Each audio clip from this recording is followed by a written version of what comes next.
ಎಲ್ರಿಗೂ ನಮಸ್ಕಾರ. ಶುಗರ್ ಕಟ್ನ ಮತ್ತೊಂದು ಎಪಿಸೋಡ್ಗೆ ಸ್ವಾಗತ. ಇವತ್ತಿನ ಈ ಎಪಿಸೋಡಲ್ಲಿ ನಾನು ಸ್ಟ್ರೆಸ್ ಹಾಗೆ ಡಯಾಬಿಟೀಸ್ ಈ ವಿಷಯದ ಬಗ್ಗೆ ನಿಮಗೆ ಕೆಲವೊಂದು ಇನ್ಫಾರ್ಮೇಷನ್ ಕೊಡೋದಕ್ಕೆ ಬಂದಿದ್ದೀನಿ. ನಿಮಗೆಲ್ಲ ಗೊತ್ತಿರೋ ಹಾಗೆ ಡಾಕ್ಟರ್ಸ್ ಎಲ್ಲ ನಿಮಗೆ ಅಡ್ವೈಸ್ ಮಾಡಿರ್ತಾರೆ, ಜಾಸ್ತಿ ಸ್ಟ್ರೆಸ್ ತೊಗೊಳಕ್ಕೆ ಹೋಗಬೇಡಿ, ನಿಮ್ಮ ಶುಗರ್ ಲೆವೆಲ್ ಜಾಸ್ತಿ ಆಗುತ್ತೆ. ಸ್ಟ್ರೆಸ್ಸು ಕೂಡ ಶುಗರ್ ಲೆವೆಲ್ ಜಾಸ್ತಿ ಆಗೋದಕ್ಕೆ ಒಂದು ಕಾರಣ ಅಂತ ಹೇಳಿ ನಿಮಗೆ ಆಲ್ರೆಡಿ ತುಂಬ ಜನ ಹೇಳಿರ್ತಾರೆ. ಸೊ ಅದು ನಿಮಗೆ ಗೊತ್ತಿರೋ ವಿಷಯ. ಸೊ ಸ್ಟ್ರೆಸ್ ನಿಮಗೆ ಜಾಸ್ತಿ ಆದಾಗ ಅದು ಹೇಗೆ ಶುಗರ್ ಲೆವೆಲ್ ಜಾಸ್ತಿ ಆಗುತ್ತೆ ಅನ್ನೋದ್ರ ಬಗ್ಗೆ ನಾನು ಇವತ್ತು ನಿಮಗೆ ಹೇಳ್ಕೊಡ್ತೀನಿ. ಈಗ ನೋಡಿ, ನಮ್ಮ ದೇಹದಲ್ಲಿ ಕಾರ್ಟಿಸಾಲ್ ಮತ್ತು ಅಡ್ರಿನಾಲಿನ್ ಅನ್ನೋ ಎರಡು ಹಾರ್ಮೋನ್ ಇದೆ.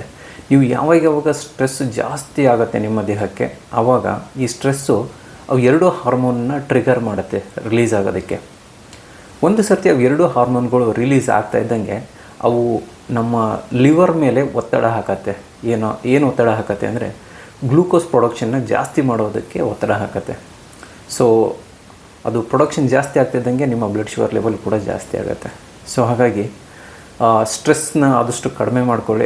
ಹಾಗಾಗಿ ನೀವು ಕಾರ್ಟಿಸಾಲ್ ಮತ್ತು ಅಡ್ರಿನಾಲಿನ್ ಪ್ರೊಡಕ್ಷನ್ನ ಕಡಿಮೆ ಮಾಡ್ಬೋದು. ಹಾಗೆ ಅದು ಲಿವರ್ ಮೇಲೆ ಹಾಕುವ ಒತ್ತಡವನ್ನು ಕೂಡ ನೀವು ತಪ್ಪಿಸ್ಬೋದು.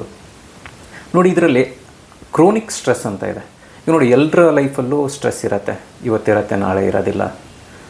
ಆದರೆ ಕ್ರೋನಿಕ್ ಸ್ಟ್ರೆಸ್ ಅಂದರೆ ನಿಮಗೆ ಇವತ್ತು ಇದೆ, ನಾಳೆನೂ ಇದೆ, ಹಾಗೆ ಅದು ಕಂಟಿನ್ಯೂಸ್ ಆಗಿ ನಿಮ್ಮ ಮೇಲೆ ಆ ಸ್ಟ್ರೆಸ್ ಪರಿಣಾಮ ಬೀರುತ್ತೆ. ಈಗ ಫ್ಯಾಮಿಲಿ ಪ್ರೆಷರ್ ಆಗಿರ್ಬೋದು, ಫೈನಾನ್ಷಿಯಲ್ ಬರ್ಡನ್ ಆಗಿರ್ಬೋದು, ವರ್ಕ್ ಪ್ರೆಷರ್ ಆಗಿರ್ಬೋದು, ಈ ಥರ ಪ್ರೆಷರ್ಗಳು ಕಂಟಿನ್ಯೂಸ್ ಆಗಿ ನಿಮ್ಮ ಮೇಲೆ ಬೀಳ್ತಾ ಇದ್ದರೆ ಅದು ಈ ಕಾರ್ಟಿಸಾಲ್ ಮತ್ತು ಅಡ್ರಿನಾಲಿನ್ ರಿಲೀಸ್ ಜಾಸ್ತಿ ಆಗೋದಕ್ಕೆ ಕಾರಣ ಆಗುತ್ತೆ. ಹಾಗೆ ಅದು ಲಿವರ್ ಮೇಲೆ ಹೆಚ್ಚಿನಾದ ಒತ್ತಡ ಹಾಕಿ ನಿಮ್ಮ ಶುಗರ್ ಲೆವೆಲ್ ಜಾಸ್ತಿ ಮಾಡುತ್ತೆ. ಹಾಗಾಗಿ ಆದಷ್ಟು ಸ್ಟ್ರೆಸ್ ಲೈಫ್ನ ಅವಾಯ್ಡ್ ಮಾಡಿ. ಹಾಗೆ ಈ ಸ್ಟ್ರೆಸ್ನ ಕಂಟ್ರೋಲ್ ಮಾಡೋದಕ್ಕೆ ನೀವು ಯೋಗ ಮಾಡ್ಬೋದು, ಮೆಡಿಟೇಷನ್ ಮಾಡ್ಬೋದು, ಹಾಗೆ ರೆಗ್ಯುಲರಾಗಿ ವಾಕಿಂಗ್ ಮಾಡಿ. ಸೊ ಹಾಗಾಗಿ ನಿಮ್ಮ ಬ್ಲಡ್ ಶುಗರ್ ಲೆವೆಲ್ನ ನೀವು ಕಂಟ್ರೋಲ್ ಇಟ್ಕೋಬಹುದು. ಈ ವಿಷಯ ನಿಮಗೆ ಇಷ್ಟ ಆಗಿದೆ ಅಂತ ಭಾವಿಸ್ತಾ ಇದ್ದೀನಿ. ಹಾಗೆ ಇದು ನಿಮಗೆ ಇಷ್ಟ ಆಗಿದ್ದರೆ ನಿಮ್ಮ ಫ್ರೆಂಡ್ಸ್ ಹಾಗೆ ಫ್ಯಾಮಿಲಿ ಜೊತೆಗೆ ಈ ವಿಷಯನ ಶೇರ್ ಮಾಡಿ. ಹಾಗೆ ನಮ್ಮ ಚಾನಲ್ನ ಸಬ್ಸ್ಕ್ರೈಬ್ ಹಾಗೆ ಫಾಲೋ ಮಾಡೋದನ್ನು ಮರಿಬೇಡಿ. ಇದೇ ಥರ ಮತ್ತೊಂದು ವಿಡಿಯೋದೊಂದಿಗೆ ಮತ್ತೆ ನಿಮ್ಮ ಮುಂದೆ ಬರ್ತೀನಿ. ಅಲ್ಲಿವರೆಗೂ ನಮಸ್ಕಾರ.